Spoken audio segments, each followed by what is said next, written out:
Matag tuig usa sa dakong hagit sa pagpabilin sa kalinaw ug kahapsay sa nasud ang hulga sa terorismo. Wala kaikyas niini ang tuig 2020 nga gawas sa pandemya, naputos usab sa insidenteng pagpamomba ug pagpamatay. Atong balikan ang mapanghitabo pinaagi niining year-end report.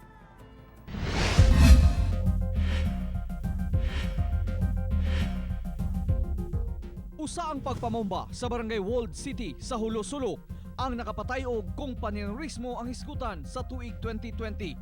Gitanom ang bomba sa usa ka nakaparadang motorsiklo duol sa army truck sa 21st Infantry Battalion.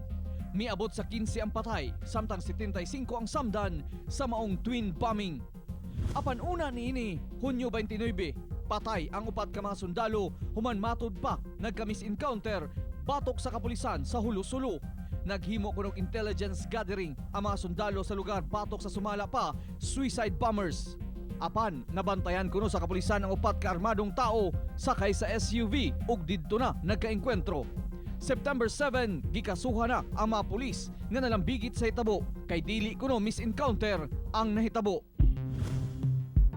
Setyembre 16, upat ka sundalo ang namatay human mahagsa ang ilang gisakyang chopper sa Lantawan, Basilan. Ang mga namatay, Muslim Major Jesse Miller, Lieutenant Macar Ferrer, Senior Staff Sergeant Miguel Banyas Jr. ug Private Second Class Benedicto Leal Jr.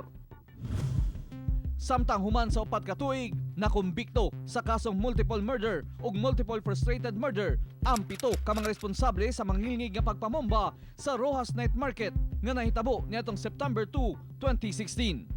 Silang tanan gisentensyahan og life imprisonment ug gimanduang mubayad og civil ug moral damages.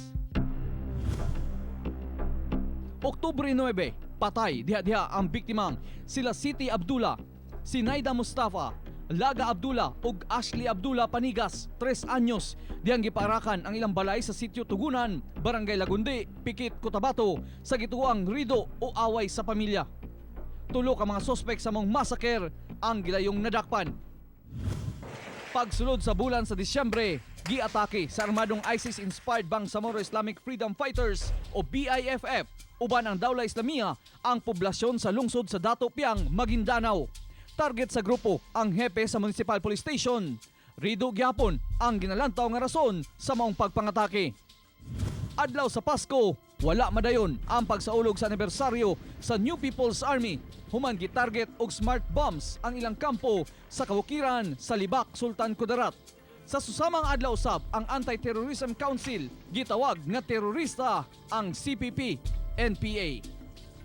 Mao kini ang Rojas Memorial Circle pahinungod alang sa mga biktima sa nahitabong panerorismo dinhi sa mga lugar. Hinuon nadakman man ang mga nagpaluyo niini. Pero sa tuig 2021, bugtong pangamuyo ug pag-ampo sa tanan, maundang na ang panerorismo sa isla sa Mindanao. Ako, si Rial Soroche para sa GMA Regional TV 1 Mindanao Year-End Report.